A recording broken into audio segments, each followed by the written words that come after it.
Hello, my name is Matthew Ogden. I would like to welcome all of you to the webcast for April 19th, 2013. This is part of our regular Friday night series of webcasts.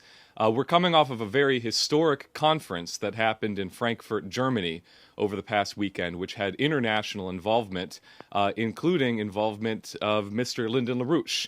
Mr. Larouche was a participant in this event in Frankfurt, and for that reason, he is joining us over a video conference today from his location in Germany this afternoon. Now, what we're going to do in this webcast is pose a series of questions that have come in from different quarters. Leandra Bernstein is in the studio joining me here today, and we will be posing questions to Mr. Larouche. In order to begin the proceedings today, Mr. Larouche has requested that we begin with a question that has come in from institutional circles in Washington, D.C. So to pose that question, I would like to ask Leandra Bernstein to come to the podium.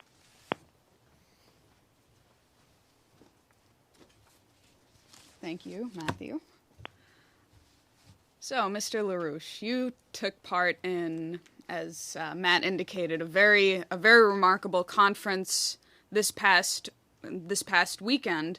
Out of that conference was a resolution, the Frankfurt Schiller Institute Conference resolution, that states either Glass-Steagall or chaos and genocide. And for our viewing audience, I'd just like to first call your attention to it on the front page of the LaRouche PAC website, but also read the opening two sections of this resolution. It states, "We gathered here in Frankfurt, Germany, representing countries from all continents, give our full support to the immediate voting up of a Glass-Steagall Act in the United States, both in the House of Representatives and the Senate, in line with the Marcy Kaptur Walter Jones Return to Prudent Banking Act, H.R. 129. We are all convinced that it is a matter of life or death, and that it is only a Glass-Steagall Act in the United States that can stop the genocidal policies of the world monetarist system, and that it is the necessary weapon to break the chains of the British Empire. To say it in one word, it is either Glass-Steagall or chaos and genocide." So that conference resolution is a very powerful statement, but taken as the outcome of this remarkable confluence of speakers, of presentations, there was a picture of the world developed that you do see. It is either a paradigm of imminent collapse or a new paradigm, which is marked by mankind's nobler values, which were discussed at length throughout the presentations, as well as demonstrated by the cultural panel and the musical presentations, which again will soon be available on the Schiller Institute conference page. But in going through the different presentations, it becomes very clear.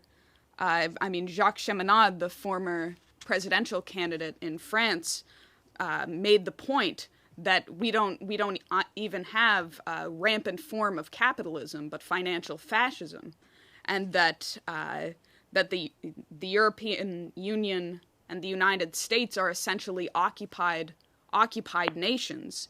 You had Natalia Vitrenko of Ukraine, Ukrainian politician and opposition leader, on the fact that Ukraine, since the collapse of the Soviet Union and their so-called their independence in 1992, led to a worse form of occupation and subjugation than what they experienced as members in the USSR, typified by the collapse in production, the collapse in living standard, collapse in even the life expectancy. These are just some remarkable presentations. Daisuke Kotegawa, who worked at the Japanese Ministry of Finance during the 1990s financial crisis, and also was appointed to work with the IMF during the 2007 crisis up until 2010. He basically contrasted what happened in Japan in the 90s and the steps that were taken to ensure to mitigate the crisis in Japan, compared that to the absolute. He basically said that you could not do a worse job of handling the present crisis if you tried. And all of this, you see the picture of an intentional destruction through war, through economic collapse, and creating effects that are worse than the effects of war. So I hope people have the chance to see these truly remarkable presentations and the representation at this conference from literally all parts of the world, and the outcome being the demand for Glass-Steagall in the United States as a measure to be adopted by the United States and by others internationally who wish to survive. Now, because there are very few exceptions on the planet today where this transatlantic policy of hyperinflation and austerity aren't taking place, I would like to pose to you a question that came in on this policy from Washington Institutional Contact. And it's actually a series of questions from this contact, but I'll go ahead and pose that. He asked, Mr. LaRouche, what have we learned and experienced with QE programs? Can printed money, as the Feds did, replace real economic activities? What are the current consequences of QE3, etc., such as a real estate bubble we're experiencing in some cities and continued inflationary pressure? What are the consequences of ending such programs? Is there a danger of flight capital from the bond markets to other investment vehicles offering higher interest rates? How is it possible to avoid the end of QE triggering additional austerity due to large budget deficits no longer covered by printing press operations by central banks, including the Federal Reserve? Well, first of all, the answer to the questions you've asked comes to a very simple answer, that the restoration of Glass-Steagall, as it has been defined, would mean the immediate salvation of the U.S. economy. And it would mean also the extinction of the speculative economy, which is what we're dealing with now. We simply, if we put Glass-Steagall as it is defined into action immediately, all of those speculative banking interests will disappear from the record as if they had never existed. Because then we will have the ability to generate the credit needed to save the U.S. economy. In the meantime, in Europe, the salvation of Europe from destruction depends entirely upon the United States installation of Glass-Steagall, because the European economy has no means to save its own self. Only if the United States takes the leadership in putting through the Glass-Steagall reform, and just realize that when we put in Glass-Steagall reform, it means that the other stuff, which is purely speculative, just simply disappears. The trillions of dollars of this speculative money disappears. It's gambling money. It has no legitimate existence. It's simply a swindle, and it's a violation of our Constitution.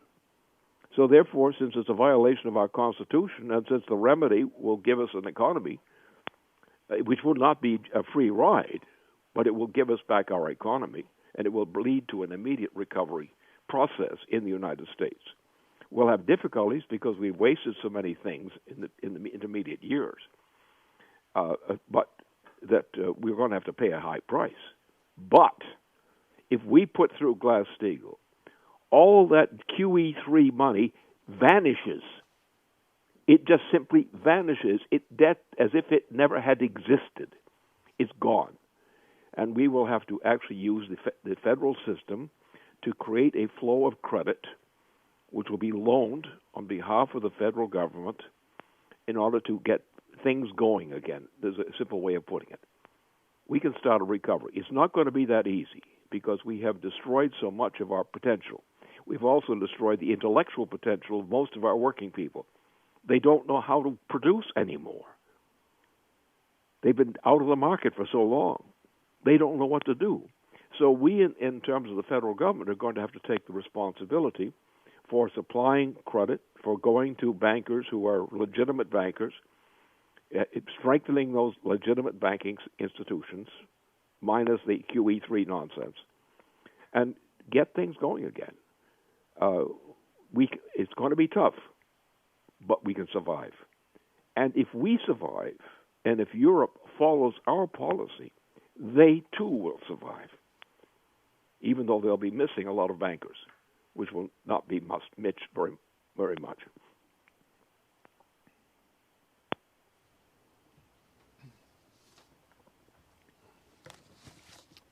All right. Well, I have a follow-up question on the fight for Glass-Steagall in the United States. And I'll just say that the mobilization to pass the Glass-Steagall resolutions at the state level is ongoing, and it is really full steam ahead, and we're anticipating bringing you some very exciting reports in the coming period on our activity, including, I believe, most people have heard about the passage of Glass-Steagall by acclamation in the state of Indiana, which took place in one day. So here's a grouping of people, a grouping of legislators who really know how to get things done. One day. We had a very large delegation in Albany, New York, of activists pressing on New York, which is very important, especially when you see the makeup of the Congress, the Financial Services Committee, how New York is represented there. California, there was a convention, major Democratic convention last weekend. We're continuing the state work there. In Alaska, we have a very unsettled situation, and perhaps the Indiana example of getting the resolution through with no time wasted can be a stunning example for Alaska, whose time is running out. The time that they're in session is running out. In Iowa, we have a major mobilization. In Missouri, we have a delegation moving into Missouri. So you have this onslaught, and I'd just like to tell our viewers that the impact of handing a congressman a resolution from their home state, from their state house, is incredibly powerful. It stops these men and women who are otherwise hustling to and from hearings, meetings, etc., stops them in their tracks, and they say, oh, this came from my state house, this came from the people who I know, who helped elect me, and so it's very, very powerful. Now, at the same time that you have our onslaught, you have a counterattack from people representing the anything but Glass-Steagall faction. And it's significant because there were a couple of hearings this week on Capitol Hill that began to delve into the impact of the Dodd-Frank Act, in particular on small financial institutions. And as you mentioned in the response to the first question, we do have a number of legitimate bankers. You might call them good bankers as opposed to very, very bad bankers in the United States. But that number, since over the last decade, and especially since the passage of Dodd-Frank, is collapsing. And in the course of this hearing, what was discussed was that in the past decade, 1,500 community banks have simply disappeared. Since the passage of Dodd-Frank, 475 have disappeared since 2010. And these are the banks that serve the rural communities, farmers. They help people get mortgages. They help small towns. They help urban communities. You even had a representative who was talking about his own experience in college was because of his local community banker was able to get his parents a loan so he could get an education. And the impact of Dodd-Frank is resulting in the collapse of these banks, of the local banking activity. I would say, intentionally, these are the banks that are most connected to the real activity of the economy, to growing the communities, and they're being wiped out or due to so-called competition. They cannot be as competitive as the large banks. So that being said, you do have a response on the ground from community bankers. You have the response that we've documented well from the state houses. And we're getting the response from the House of Representatives. But the United States Senate is right now it's a big nut to crack. And you might say there are some nuts in there that need to be cracked. And I'll just relate an anecdote. In the course of some of the legislative work, a state legislator told one of our LaRouche PAC activists, you know what we need? We need to repeal the 17th Amendment. And it was the 17th Amendment that changed the election process for these senators. The legislator was saying, they don't listen to us. They listen to when the Goldman Sachs executive comes into town. They don't listen to us at the state level. So the question to you is, in this continuous mobilization, what are we going to do about the United States Senate? Well, the Senate is an easy one to deal with. The point, in fact, is that the United States, if it continues on the present basis, like all of Western and Central Europe, is hopelessly bankrupt. In other words, if you don't make certain changes now, radical changes, the United States is hopelessly bankrupt, as the European nations are hopelessly bankrupt. They will not exist. They will be wiped off the map if a certain reform is not done. Now, there is no way you can simply reform this system in its present form. What you have to do is take a couple of measures. There is not enough credit in the surviving elements of finance and banking in the United States to restore the economy. It does not presently exist. Any program to switch things around will not work. There's only one thing that will work, and that has to be done. It's do or die. That has to be done. The point is that when we look at the picture of these banking institutions that are now dominant, they're all hopelessly bankrupt. They are, in other words, worthless. These banks are intrinsically worthless. So what are we going to do? We can save out of this whole package of losses and whatnot, we can save certain parts of the banking industry, a safe part that conforms, but the amount of money available for lending from those banks is limited. It is not sufficient using just that money to save the economy. You're still going to get a crash. So what you're going to have to do, you're going to have to supplement the original design of the U.S. bailout system of bailing out and saving the United States. We're going to have federal credit uttered and put in place to also be loaned. In other words, any way you try to juggle the banking system today in the United States, there's no possible way you're going to come out with a plus. So therefore, you're going to have to combine that part of the banking system which is legitimate as opposed to all the illegitimate junk. And we're going to have to supply federal guarantees to large-scale projects where the government, the federal government itself, will be the lender of last resort. That will work. Now, what that means is you're going to take a large project like NWAPA. NWAPA is a typical project.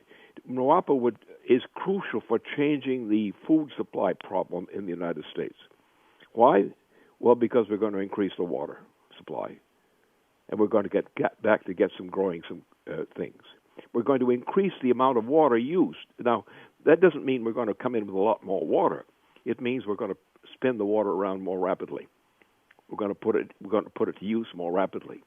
And therefore, we're going to restore agricultural growth. We're going to fix Texas, the state of Texas. We're going to fix similar states in the United States by a water supply which is based on these principles, known principles of recycling water.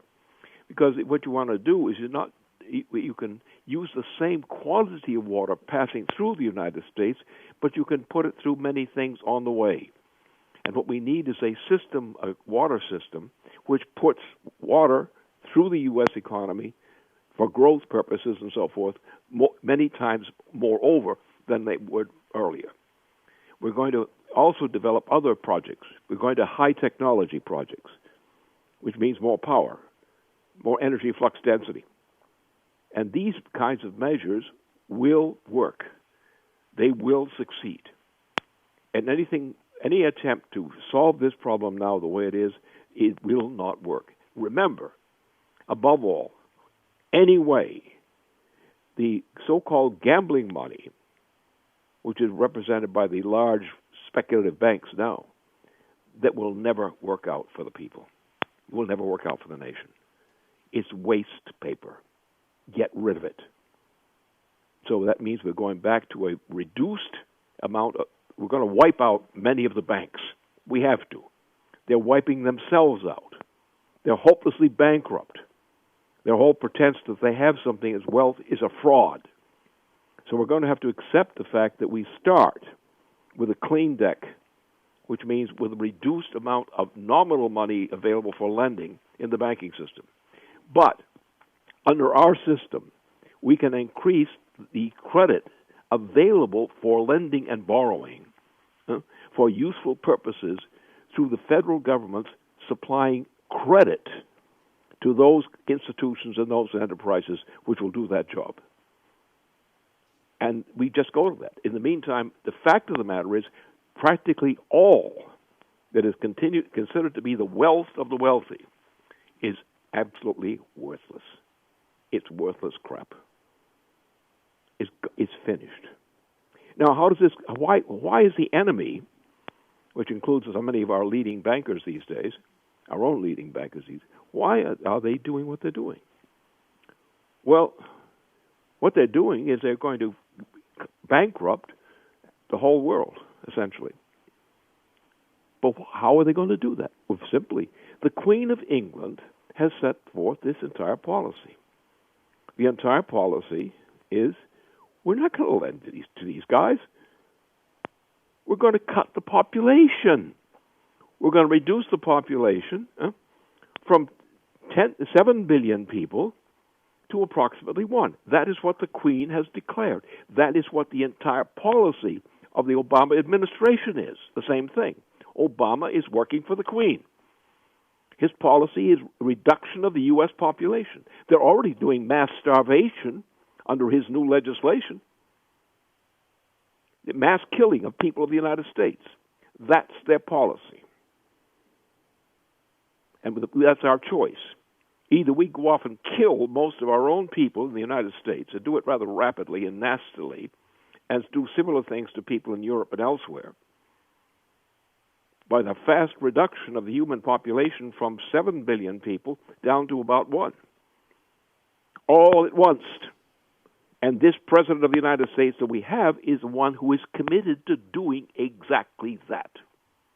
So therefore, if you're an honest person, you are not going to do that. You are not going to kill the people of the United States en masse, or other countries en masse.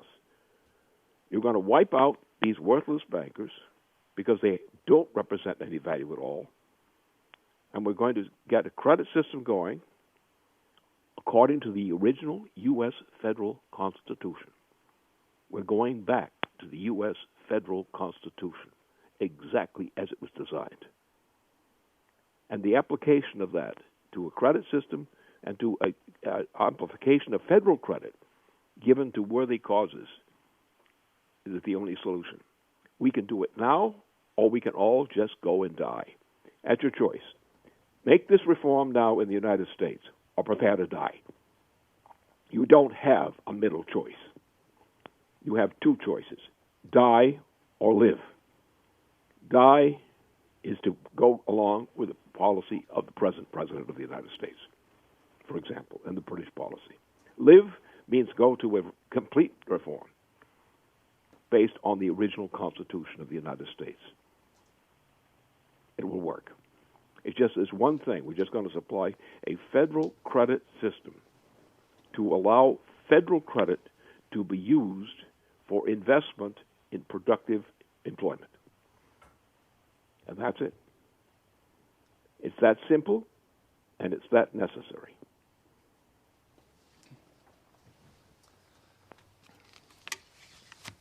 Well, on the subject of Obama, you stated last week in this forum that Obama's popularity is precipitously plummeting, and it might be time to consider the pathway of Richard Nixon. This continues to be the case, not only with the opposition Republican Party, but also from within Obama's own Democratic Party in many different ways. And you really do have a situation in which the crimes of this president are crowding in around him, and you see an organized resistance to this president being formed across party lines. Very interestingly, this past Wednesday, I had a chance to attend a press conference on Capitol Hill with Mr. Charles Woods, who was the father of one of the four Americans who died on the night of September 11th, 2012 in Benghazi, Tyrone Woods. And Charles Woods was on Capitol Hill speaking about a petition which he had circulated, which has received 700 signatures from special operations professionals calling for the creation of a select committee to get to the bottom of what really happened in Benghazi. And Mr. Woods was joined by Representative Frank Wolf, Mo Brooks, and Chris Smith at this press conference. And the continuing question which Woods posed was, the fundamental question is, why is the Obama administration continuing to cover up the truth? Why was there no military support of any kind for my son during this 8-hour firefight? And why is it that still high-level administration officials have not been brought before hearings on subpoena? So this resolution, which now has received the number HRes 36, is up to 109 co-sponsors in the House, which is almost the majority of the Republican caucus. This was the subject of an article in yesterday's Hill newspaper on Capitol Hill titled Boehner's Hand Being Forced on Benghazi, that John Boehner, the Speaker of the House, is being faced with a revolt from within his own party calling for a real investigation and not a cover-up from the Republican leadership's side of what Obama was engaged in on September 11th, 2012. Now, that is also being backed up in an interesting way by resolutions that are coming from the states.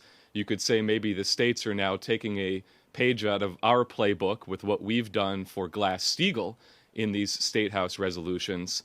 We've just found out that the Michigan State House has a resolution that was introduced by 10 members of the state legislature calling for Congress to investigate Benghazi.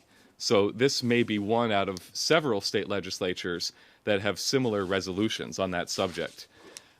This also intersects an increasing attention to Congressman Walter Jones's letter calling for a release of the 28 pages of the original 9/11 Commission report and attention to what former Senator Bob Graham has called for in that regard, looking at the Saudi connection in terms of financing and logistical support for the support network behind the 19 original hijackers in the September 11th, 2001. There's also indications that there is motion around other aspects of reconvening the 9/11 Commission, including an initiative by Representative Frank Wolf and others that was included in the appropriations budget, which we'll have more details on later. But this is on Benghazi. This is on September 11th. This policy obviously continues with what the Obama administration is announcing, sending 200 personnel to the Jordan-Syria border, continuing to support the anti-government rebels in Syria, a policy which is a replication of what happened in Libya. But also, it's happening in other ways. Over the weekend, there was the Democratic State Convention of the California State Democratic Party. And during that convention, we had eyewitness reports from on the ground that many delegates of the California Democratic Party were standing up and unprovoked, on their own, denouncing Obama and even invoking the action of impeachment because of what Obama has chosen to do, cutting Social Security and cutting Medicare on the famous chain CPI and other aspects of his budget. We just found out also that the Democratic State Convention in California passed a resolution which was co-sponsored and motivated by John Burton, who is the chairman of the California State Democratic Party, calling for the end of unlawful drone strikes, extrajudicial executions, and the restriction of domestic drone surveillance. And this is a very hard-hitting resolution which gets right to the heart of the fact that the drone policy of the Obama administration is a violation of the Geneva Conventions and a violation of international law, and calls for an immediate end to this, an immediate end to extrajudicial assassination of American citizens, and also calls for the reinstitution of congressional authority over war-making powers that this president has repeatedly violated. So we see a revolt forming across party lines against what this president is doing, and the creation of a proto-resistance in various threads which have to be brought together. And my question for you, Lynn, is what is the roadmap that should be followed to continue organizing this effective constitutional resistance to the abuses of this president? Yeah, this is a matter of cowardice, and also cowardice of a different kind, the kind not to look at the truth. It's not merely ducking what they know, but actually trying to block out from their own attention what they should know. Let's take the most crucial thing in this whole picture. What is our problem in the United States? What's the problem in the world today? What's the leading problem, the great crisis that threatens the entirety of this planet? We go back to 9/11, the original 9/11, when the Saudi kingdom and the British monarchy, working in conjunction through the BAE, organized an attack on the United States. This attack on the United States and this cover-up involved the family of Bush. And it was the Bush family that was acting president at that particular point. We don't know that he had the brains to know what was going on then. But the point was, the fact is, this was a British operation, but which ran with the Saudi kingdom. The same thing was true in the second case of the death and murder of our in North Africa. So the point is, the key issue here is the failure to recognize what? To recognize that the British Empire still exists. It always has existed. The British Empire, and people have to someday come to reality about this thing. The British Empire is a product of the Roman Empire.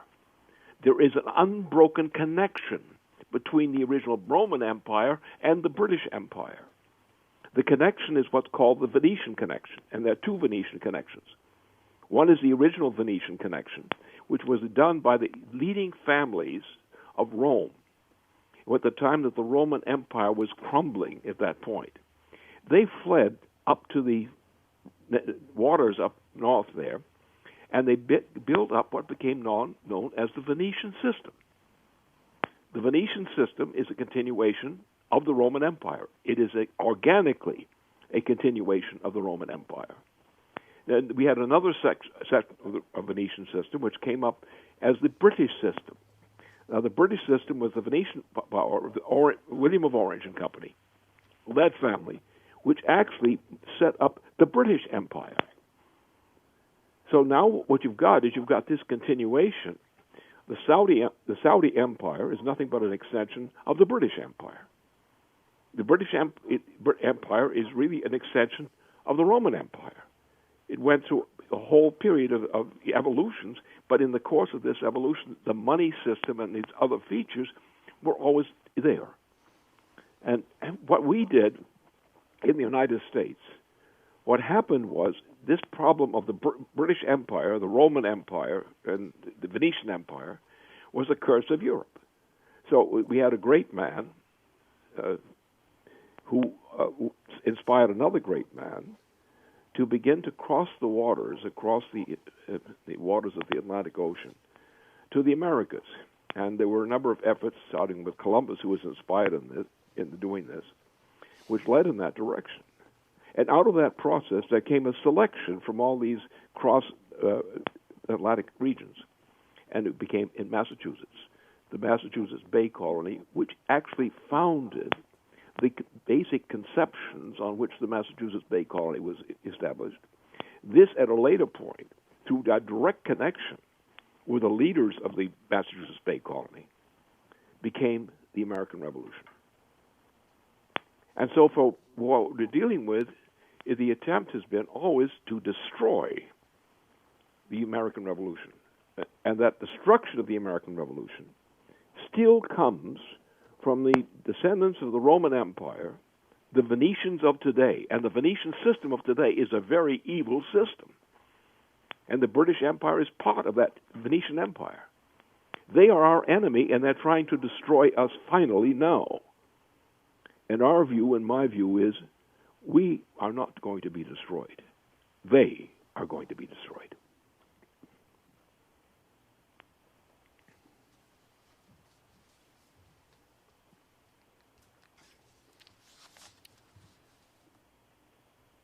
Lynn, a number of questions have come in since the events on Monday in Boston, and people would like to know what your analysis of the bombings at the Boston Marathon, what your analysis is, to the extent that you can offer something still early on in the process. But this was positively a horrific event at the oldest road marathon on the planet, where you have from all over the planet hundreds of thousands of people come to view the event, tens of thousands of people come to participate in it. And from what reports are available, there were 2 bombs that went off very close to the finish line. This happened on April 15th, which is Patriots' Day, the day the marathon is traditionally run. And there is some information out of the Boston FBI that at least one of the bombs used was a pressure cooker bomb capable of holding 6 liters of liquid and then packed with pellets, ball bearings, nails, and placed in a backpack on the ground. And these 2 bombs did incredible damage. 3 people died. Over 180 people were hospitalized, and many of them had very gruesome damage done to their lower extremities because of the placement of the bombs. There have also been reports of potentially increasing tension with a number of incidents in Washington, D.C., where the bomb squad has been called in. In a sense, it's to be expected on the suspicion of packages, unidentified packages. The bomb squad is called in. That's happened in Washington throughout the week. There were also a couple of letters intercepted, one to President Obama, one to a Republican Senator Roger Wicker of Mississippi, containing the poison ricin. That was midweek.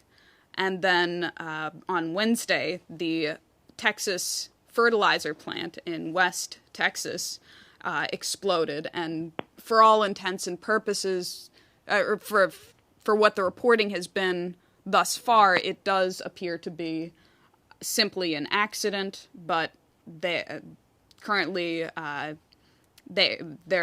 hasn't been ruled out that it could have been a crime. So,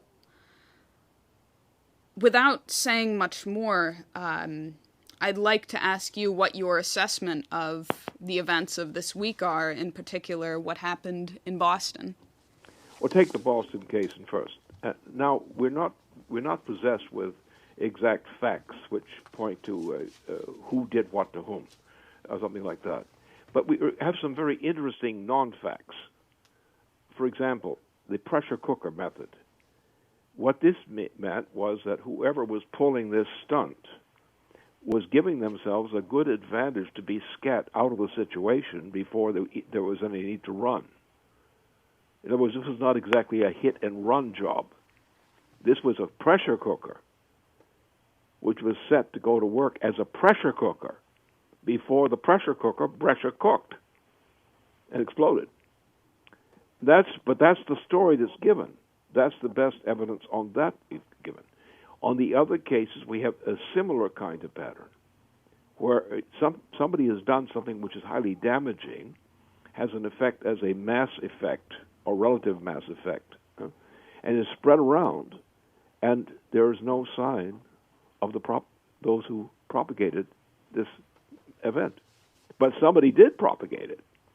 So now we have the FBI and others scatting around trying to find something out. But this is not something which is out to get the maximum kill. This is out to indict and create a loss of confidence in the people in the protection of their own institutions of protection. And this is the most convenient way to have exactly that effect. So I would say this is a matter of the Hauptsache ist der Effekt, chicka, chicka, chicka. We have to go by the effect and assume that the effect is telling us the story.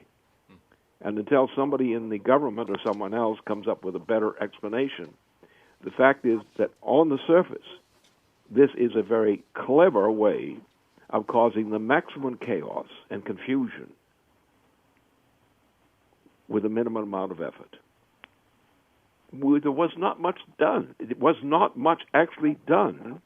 Nothing conspicuous was done until this damn thing in Boston exploded.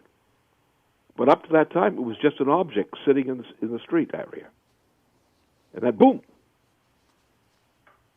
But by then, those who had planted the pressure cooker had long since gone, according to every account we've received so far. Therefore, I would say that account and the suppositions that go with it are the best evidence we have at this moment. Obviously, this was intentional. It is a pattern of incidents which each were intentional in their nature. This is not an accident. There's no attempt to make it an accident. Look at the Boston case. There's nothing in the Boston case that says accident. But there is a configuration of intention without accident. You cannot put a pressure cooker there ready to be set off, sitting there pressure cookering, ready to explode, and someone has nonchalantly walked off after having left that little object there. Or something like that. That's the story we have. It's the only story the police and so forth, the FBI, have been able to give us so far. We have a number of these incidents of this type in various kinds of the nation. Well, somebody on a national level is operating to create a chaos situation in the United States in a number of areas, and we don't know how long the list of these areas are. So I would say, well, somebody wants to make a mess, and I would say the presidential administration becomes one of the first areas which you have to look at. Can he prove that he was not in some way involved, either directly or indirectly, in some of this, or that people who were working in his so-called in his interest might not have been doing it? Don't we think? I think what we have to do as a nation is simply realize that this pattern of incidents coincides with nothing except somebody being clever and popping off terrorist effects in various parts of the United States, all in the same short time. Who has an interest in doing that? The question is out there to be asked, but the question remains.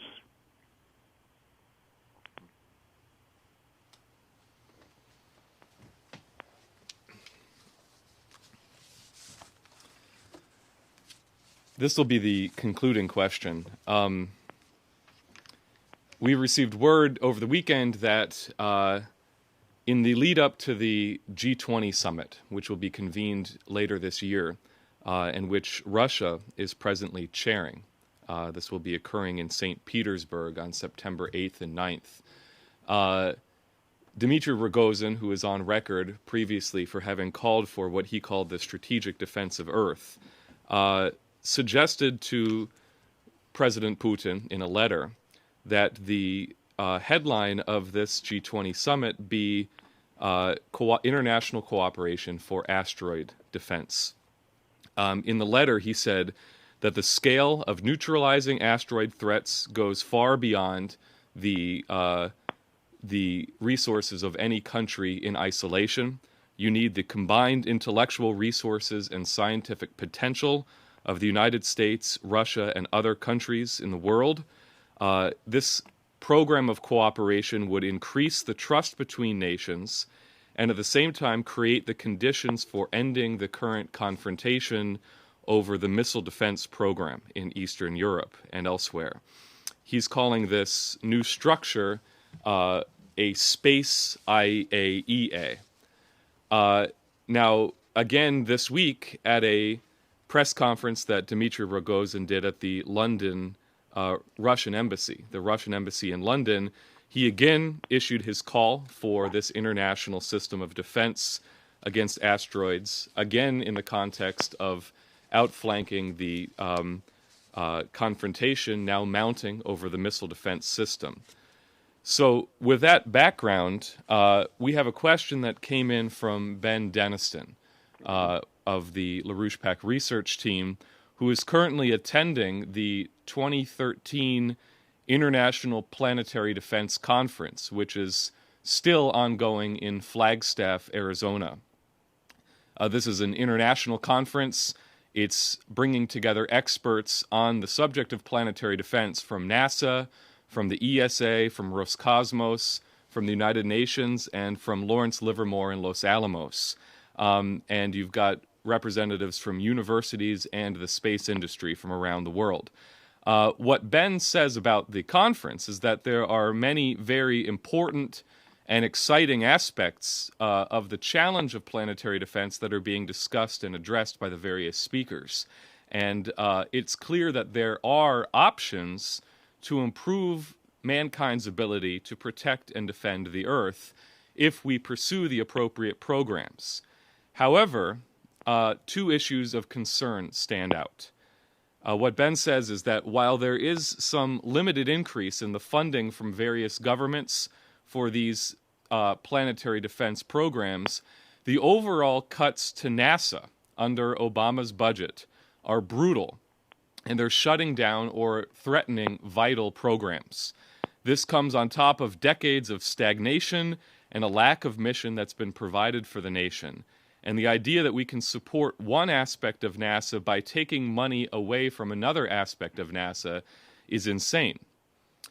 Second, Ben says, the second concern is what is the effect of lacking a truthful vision of mankind, mankind's expansion of its abilities throughout the inner solar system? He says single missions are one thing, but developing a permanent infrastructure to provide mankind quick and efficient access throughout the entire inner solar system space is the critical step towards ensuring mankind's safe and progressing existence in the solar system. He said, whereas in the past you had visionaries such as Kraft Erica and others who provided scientific, rigorous, philosophical, and cultural visions for what mankind's imperative is, that space is not an option.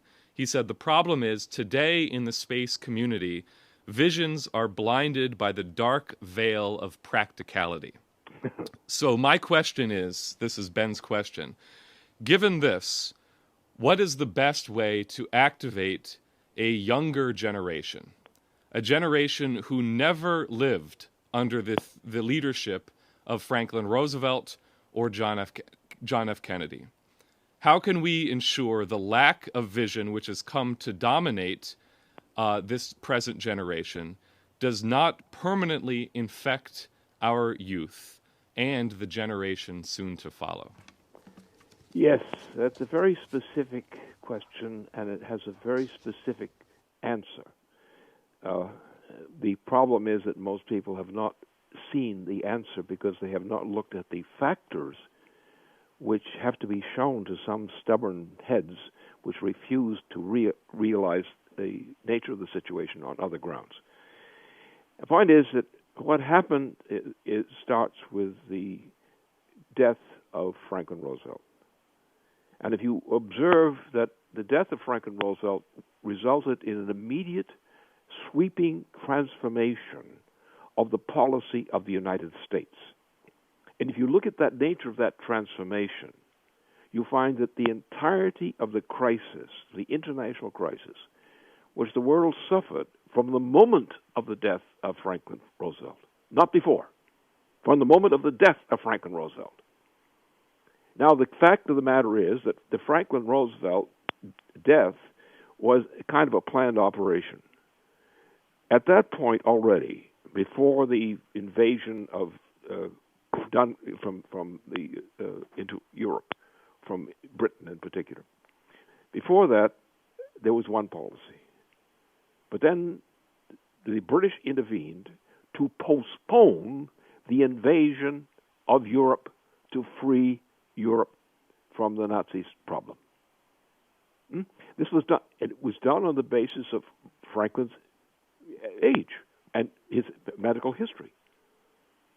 So by postponing that struggle, which is probably about 1 year earlier, or 3 months, three quarters of a year earlier, or something like that, we should have completed the invasion of the overthrow of Hitler.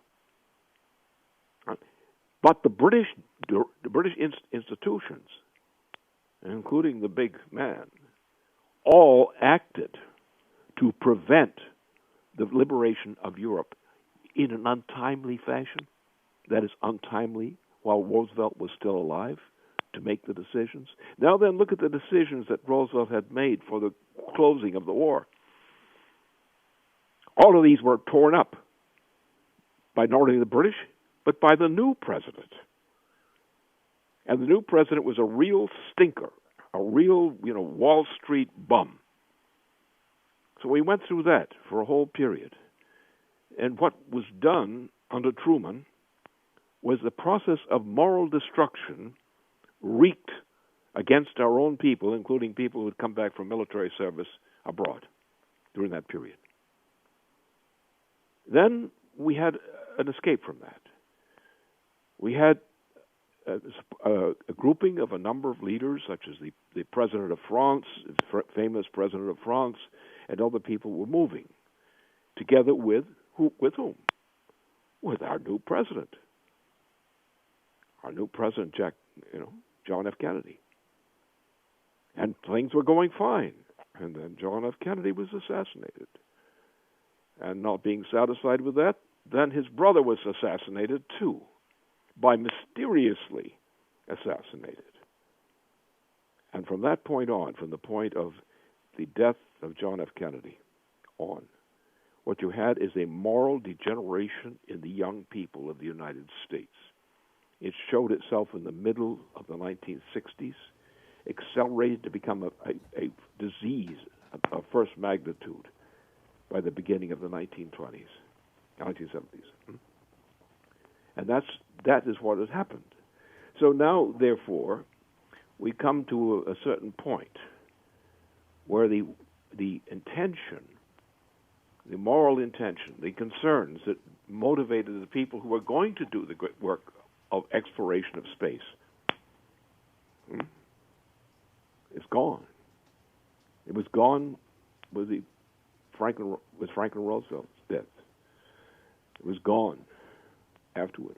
John F. Kennedy restored that along with other leading people. But by the end of the war in Indochina, it was no longer there. The young generation was corrupt, and the specific kind of corruption of those who had reached, post-childhood intelligence and activities as such. We have been going downhill. The green policy, which was started with the getting rid of John F. Kennedy, is now ruined. So now we have a population, which is now an adult population, or should we say an adulterated population, which is opposed to these kinds of things. Why? Because they're depraved. There's not the deprived degeneration, but the depraved degeneration. And that's what's happened. Now, the point is, we are faced with the greatest crisis that mankind has faced in historic times. The threat of an extinction, even an extinction of the human species, is possible on the frontier right now. And therefore, that's the problem. And we have to recognize that is the problem. Probably the best way to get at it is to go at this question of the economic crisis. The very lives of our people in the United States, as in Europe, are on the verge of extinctions. So that's the way you have to look at it. We have to not say, well, what's this mystery, what's the opposition? But the opposition has been known for a long time. The opposition was the enemy of what the United States represents. The enemy is the British Empire. And it's the British Empire that has to take the defeat in this case. It's the Queen of England who has proposed and demanded a reduction of the human population from 7 billion people to about 1. What's that? She has demanded a reduction of the human population of the planet from 7 billion people to about 1. She is pushing that policy. She and her stooge, our president, current president, have pushed for that policy of genocide. We've killed the food supply of our own people in the United States. It was not something that happened to us. It was something that was done deliberately. And these are the problems we face. And if we don't understand and awaken to the fact that we have an enemy internally in our midst, an enemy which is typified by bankers of the type we know what they are, bankers who engage in the kind of things that are being done to us now, the destruction of our economy. And that's the problem. If we try to fix the problems one at a time and try to go around and give lessons to people on more morality on dealing with threats from outer space, that's not going to work. You're going to have to go at the real source of the threat. Who are the people who have created the threat? Who have created the perspective of accepting this kind of policy? How can you eliminate the disease without removing the disease? And the disease in this case is the intellectual effect, which has started in our particular case, in my experience, with the death of Franklin Roosevelt. When the postponement of the success of the invasion in Europe to get rid of the Nazi system When that was postponed to await the aftermath of the death of Franklin Roosevelt, that's when the trouble started. You've got to go back to that root and see where the trouble came and who did it. Then we may have the ability to foresee the problem that we have to address.